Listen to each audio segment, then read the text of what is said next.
안녕하세요, 까경입니다. 까경의 첫 번째 북 리뷰 시작하겠습니다. 황금 대제를 맞이해서 저축의 신, 부제, 돈 모으는 끝판왕이라는 책을 선정했습니다. 표지는 보시다시피 분홍 돼지 저금통 그림이 그려진 하얀색 바탕의 책입니다.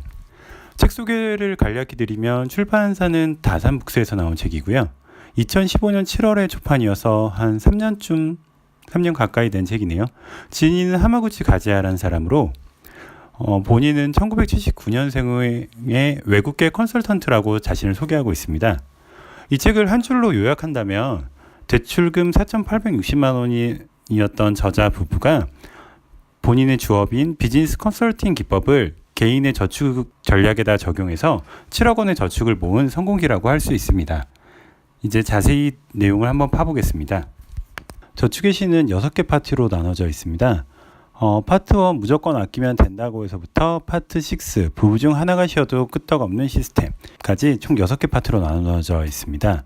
우선 첫 번째 파트인 무조건 아끼면 된다고 해서는 현수준 무조건 아끼는 게 중요하지 않고 현수준 파악이 중요하다. 니들이 돈을 못 모으는 이유는 목적도 없고 계획도 없고 방법이 없어서다. 파트 2 7억 원을 모으며 깨닫게 된 것은 성공 스토리랑 시행착오, 제3의 히든카드 세 가지로 요약할 수 있습니다. 성공 스토리는 니들은 목적도 계획도 방법도 없었지만 나는 10년 후에 와이프와 오키나와에 가서 살겠다는 목적이 있었고 컨설턴트로서의 전략들을 잘 활용했기 때문이다라고 얘기를 하고요.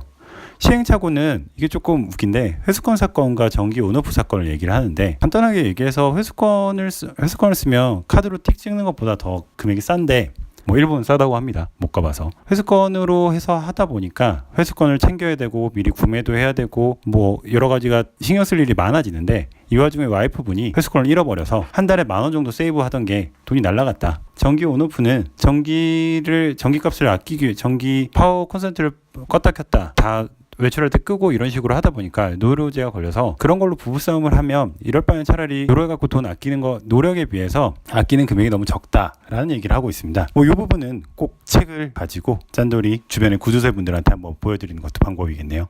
제3의 히든카드 3동력 저축이라는 부분이 가장 제가 봤을 때 어이가 없었는데요. 3동력이라는 건 본인이 번 돈, 와이프분이 번 돈, 그 다음에 세 번째 동력이 저축이라고 합니다. 그러니까 저 두 명의 SCV가 돈을 번 돈과 은행에서 이자 준 것 이렇게 해갖고 세 가지 저축을 할 수 있는 동력이 된다고 합니다. 3. 내가 저축의 신이 된 이유, 전략의 힘, PDCA로 요약할 수 있는데요. 뭔가 있어 보였는데 PDCA, Plan, Do, Check, 액션. 한국말로는 계획, 실행, 점검, 그다음에 개선이라고 합니다.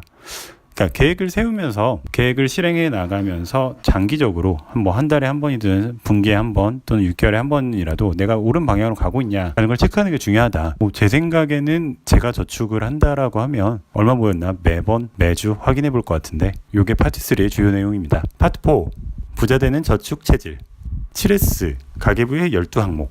저는 개인적으로 이 부분이 가장 조금 이해가 안 갔었는데 7S 부분은 시스템, 스텝, 나머지 5가지 가계부의 12항목은 광열비 어쩌고저쩌고 해서 가계부 쓰는 항목들 일본의 특성인지 저는 이 부분에서 개인적으로 기록에 남길 만한 값어치가 있다라고 생각하지 못했는데 궁금하신 분들은 책을 사서 읽어보시는 걸 추천드리겠습니다. 파트 5 부자 되는 지름길 로드맵을 그리다. 이 부분에서 되게 저자의 컨설턴트 능력이 있다라고 느꼈던 게 우선순위라는 게 이런 걸 얘기하는 겁니다.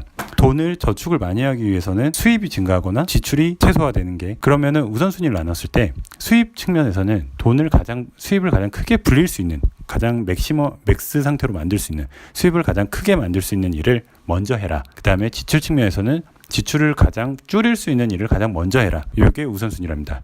당연한 얘기죠. 그 다음 파트 6 부부 중 하나가 쉬어도 끄떡없는 시스템이라는 얘기는 아까 저 3동력 저 얘기입니다. 그러니까 돈을 계속 모으다 보니 저축액이 증가했고 그 저축액을 2에서 4%의 일본 은행 이자율에 따라서 이렇게 투자를 하다 보니 저축을 하다 보니까 황금성이 좋아야 되고 이렇게 여러 가지 조건들이 나오는데 로우 리스크 로우 리턴으로 가장 위험을 조금만 감수하는 대신에 적게 돌려받더라도 은행 이자를 받으니까 1년에 한 1,600만 원 정도의 은행 이자가 쌓이더라. 그러니까 한 명 정도 쉬어도 되는 끄떡없는 시스템이 만들어졌다. 2억 5천을 1,600만 원 정도 이자가 나온다고 하면 6% 이자인데 아마 저자가 한 7억 정도를 은행에 저축하는 게 아닌가. 그러면은 한 2% 정도 이자율이 나올 겁니다. 이렇게 해서 저축의 신을 대충 훑어봤습니다. 결론입니다. 그냥 그래요. 재미삼아 보시는 게 맞는 것 같아요. 제가 조금 많이 깐 것 같아서 저자 편을 들어준다면 사실 저축을 하는 거에 있어서 특별한 전략이나 계획이나 뭔가 어떤 방법론이 저희가 없어서 저축을 못하는 건 아니지 않습니까? 그냥 그걸 하루하루 실행하는 게 귀찮고 힘들고 재미도 없고 따분하 있기 때문에 안 하는 거겠죠. 그냥 책을 읽어봤다로는 의미가 있는 것 같습니다.